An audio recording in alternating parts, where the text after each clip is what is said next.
Kagulat World. Buong mundo nag-aabang. Alexandra Alex Ala sisimula ng Suzhou WTA 125 campaign niya laban sa Poland's Katarzyna Kawa sa round of 32.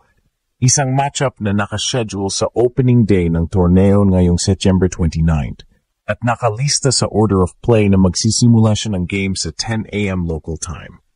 Hindi ordinaryong first match ito para kay Alex. Nakaseed siya sa Suzhou bilang isa sa mga top players ng draw. Patunay na tumataas ang kanyang status sa Women's Tour at na-expect siyang mag-deliver ng malalim na run sa event. Ang Suzhou 150 mismo ay bahagi ng WTA calendar mula September 29 hanggang unang linggo ng Oktubre, kaya malaking pagkakataon ito para sa ranking points at momentum bago matapos ang season. Pero hindi basta-basta ang kalaban. Si Katarzyna Kawa, isang batikang veteranong matatag sa baseline, ang humahadlang sa agaran na pag-angat ni Alex. Sa kanilang head-to-head record, nauna si Kawa, may naitalang panalo kontra kay Alex sa nakaraang meeting nila, kaya may dagdag na spice ang rematch na ito, youth, hunger, at experience na nagbabanggaan sa court. Expect mental battles at mahabang rallies na magdi-determine ng flow ng laban.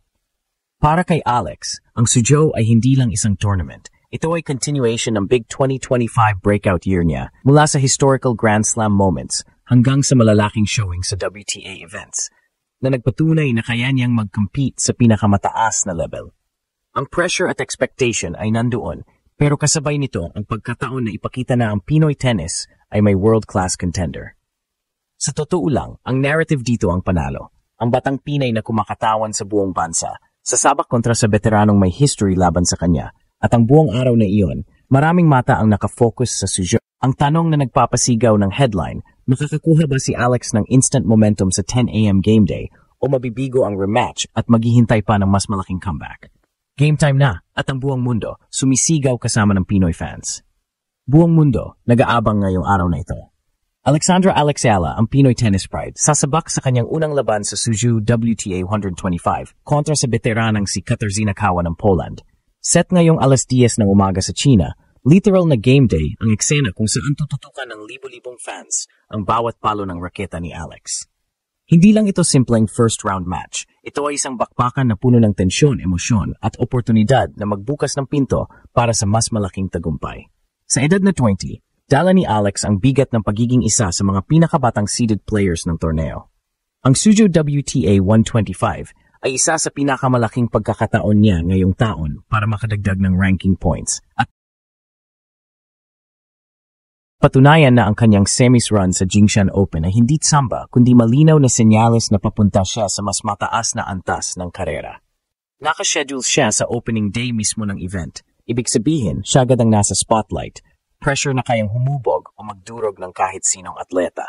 At narito ang twist, hindi siya bibigyan ng madaling daan ni Katarzyna Kawa. Ang 32 anyos na Polish player ay isang veteranang sanay na sa matitinding laban at mahahabang rallies. Hindi lang basta karanasan ang dala niya, may alaala pa si Alex ng pagkatalo sa kanya noong 2022. Kaya ngayong rematch, ang tanong, babawiin ba ng Pinay sensation ang dati niyang pagkadapa o mauulit ang bangungot kontra sa Poland hero? Kung pag-uusapan ng estilo, malinaw ang laban, explosiveness at bilis ni Alex laban sa tiyaga at diskarte ni Kawa. Kapag nakontrol ni Alex ang tempo gamit ang kanyang forehand at serve, posibleng maging mabilis ang laban. Pero kung mahulog siya sa trap na mahabang palitan ng bola, mas malamang na pabor kay Kawa ang laro. Kaya't hindi lang lakas ang kailangan dito, kundi disiplina at focus mula umpisa hanggang dulo. Ngunit higit pa sa X's and O's ang nakataya. Ang bawat palo ni Alex ngayong araw ay simbolo ng pangarap ng mga Pinoy na makita ang isang kababayan na makapasok sa tuktok ng world tennis. Sa tuwing naglalakad siya papasok ng court, dala niya ang bandila ng Pilipinas. Dala niya ang mga batang nanood na nangangarap din. Kaya't hindi katakatakang maging trending at viral ang kanyang laban. Dahil ito ay higit pa sa esports, ito ay laban ng puso at bansa. At ngayong game day, 10:00 ng umaga, wala nang atrasan. Ang buong mundo, mula Manila hanggang Madrid, mula Cebu hanggang California, nakatutok. Makakabawi ba si Alex Ala at magbibigay ng bagong dahilan para ipagdiwang ng buong Pilipinas o magiging isang mabigat na pagsubok ang pagbabalik ni Kawa sa kanyang landas? Isa lang ang sigurado, ito ang laban na hindi pwedeng palampasin. Kung susuriin ang paglalakbay ni Alexandra Alex Ala ngayong taon, hindi na bago ang pressure na dala niya bago ang laban kontra kay Katarzyna Kawa sa Suzhou. Galing siya sa Jingshan Open kung saan umabot siya hanggang semifinals, isang patunay na kaya niyang makipagsabayan sa mas mataas ang ranggo at mas veteranong kalaban. Doon pa lang, ginulat na niya ang mundo dahil hindi lang basta panalo ang naitala niya, kundi ipinakita niya ang composure, maturity at fighting spirit ng isang tunay na top contender. At ngayong araw sa Suzhou, bagong stage, bagong laban at mas malaking pressure ang haharapin niya. Pero hindi rin ordinaryo ang kalaban niya. Si Kawa ay isang batikang polished player na kilala sa kanyang tibay at consistency. Sa edad na 32, dala niya ang karanasan ng daan-daang laban sa international stage. At higit pa riyan, may psychological edge siya dahil nauna na niyang nakaharap at napabagsak si Alex sa kanilang unang pagtatagpo noong 2022. Kaya't para sa kanya, hindi na bago ang hamon ng Batang Pinay. Kung tutuusin, si Kawa ang tipo ng kalaban na hindi natitinag ng hype. Ang panalo niya ay nakasalalay sa disiplina at tiyaga at yan mismo ang delikado para kay Alex. Ngunit ibang-iba na ang Alex Ala ngayon. Hindi na siya ang teenager na nangangapa pa sa Women's Tour. Sa edad na 20, dala niya ang experience ng paglalaro sa iba't ibang WTA tournaments, Grand Slam qualifiers at pagiging junior Grand Slam champion. Lalo pang nahasa ang kanyang bilis, shot selection at mental toughness.